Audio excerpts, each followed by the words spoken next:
विवादित बयान के बाद भारतीय जनता पार्टी ने नुपुर शर्मा को पार्टी से सस्पेंड कर दिया, लेकिन उसके बाद उनकी मुसीबतें बढ़ गई हैं। उन्हें जान से मारने की धमकियां मिल रही हैं और एक तरीके से जिस तरीके से अरब कंट्रीज जो हैं वो भारत सरकार के प्रति अपना रवैया अख्तियार किए हुए उन तमाम मुद्दों पर बात करने के लिए इस वक्त हमारे साथ मौजूद हैं मध्य प्रदेश की पूर्व मुख्यमंत्री, पूर्व केंद्रीय मंत्री और भाजपा की वरिष्ठ नेता उमा भारती जी। उमा जी, इस पूरे प्रकरण को आप कैसे लेते हैं? आप ही की पार्टी की प्रवक्ता थी, उन्हें सस्पेंड कर दिया जाए उनके बयान की वजह से। अरब देशों की जो प्रतिक्रिया है उसको संभालने का काम तो हमारी केंद्र सरकार भली भांति कर लेगी।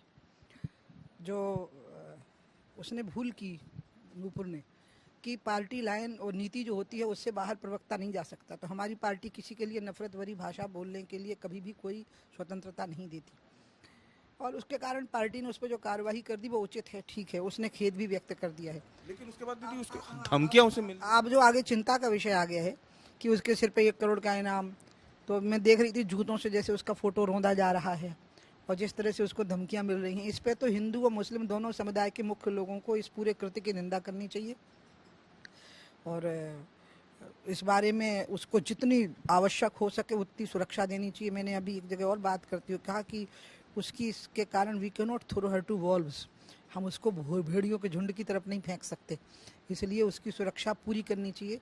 और बाकी तो मैं आपको बताऊं, जो मुझे लग रहा है, मैं तो पहले ही चिंतित हो गई थी जब यूपी का चुनाव था।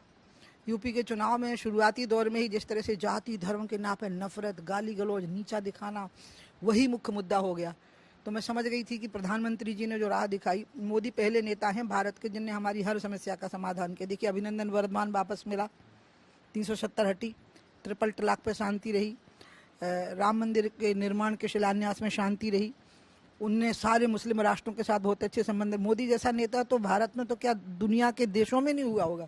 वो नेता जिस राह पर बीजेपी को चला रहा है और देश को चला रहा है, हम सब उसी पर चलें। और इसलिए नूपुर के मामले में जो कार्रवाई होनी थी वो हो जाने के बाद अब अगर उसको धमकियां मिल रही तो सब मिल के उसकी निंदा करें, मुस्लिम समुदाय भी उसकी निंदा करे। अलग थलग सी पड़ गई हैं, नूपुर अकेली पड़ गई हैं, इस वजह से खतरा और ज्यादा बढ़ गया। उन्होंने सुरक्षा के लिए गुहार भी लगाई है दिल्ली पुलिस से। जब जितनी मुझे जानकारी है उसको सुरक्षा की व्यवस्था मिल जाएगी, लेकिन सबसे बड़ी बात तो मैं दूसरी कह रही हूँ कि ये जो एक जहर पैदा हुआ है अचानक, उत्तर प्रदेश के चुनाव से थोड़ा पहले शुरू हो गया था, वो ये मोदी जी की इच्छा के विपरीत है। भारत के लिए मोदी जी जो सोच रहे वो सोच के विपरीत है और इसलिए अभी हिंदू मुस्लिम दोनों पक्षों को मिलकर इसकी निंदा करनी पड़ेगी कि नूपुर शर्मा के फोटो को जूते से रौंदना ठीक नहीं है। ये किसी भी सभ्यता को, चाहे इस्लाम हो चाहे हिंदू हो, शोभा नहीं देता। उसके सिर काट लेने की धमकी देना ठीक नहीं है, क्योंकि वो माफ़ी मांग चुकी है। मुझे इसी की चिंता लगी, इसी का दुख हुआ है। बाकी सुरक्षा व्यवस्था तो गृह मंत्री जी देख ही लेंगे। भाजपा ने अकेला तो नहीं छोड़ दिया अपनी पूर्व। ये भाजपा के नेताओं से पूछिए आप, मुझसे नहीं। तो दीदी अच्छा, ये आप एक आखिरी सवाल बस ये रहेगा कि आपने कहा कि उत्तर प्रदेश चुनाव के समय से ये जो समाज में नफरत वाले जहर, तो इसमें भाजपा के भी तो कई नेताओं के लगातार बयान ऐसे सामने आते थे मंदिर मस्जिद को लेकर के। बाद में मैं तो इसमें सबके लिए ही बोल रही हूँ।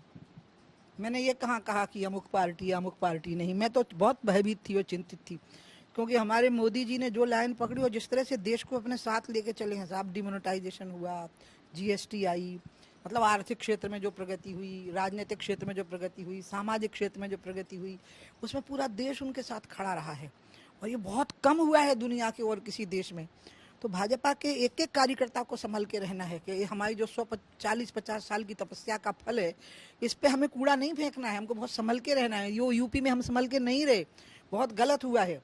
जातिगत राजनीति भयंकर हुई, धर्म के आधार पर राजनीति भयंकर हुई, गाली गलौज भयंकर हुआ। अब ये नफरत के जहर का सैलाब है, इस पर ठंडा पानी डालना ही पड़ेगा। धन्यवाद से बात करने के लिए। तो ये मध्य प्रदेश की पूर्व मुख्यमंत्री उमा भारती जी, जिन्होंने नुपुर शर्मा प्रकरण में अपनी बात बेबाकी से सामने रखी। कैमरामैन इजाज के साथ रवीश पाल सिंह, भोपाल।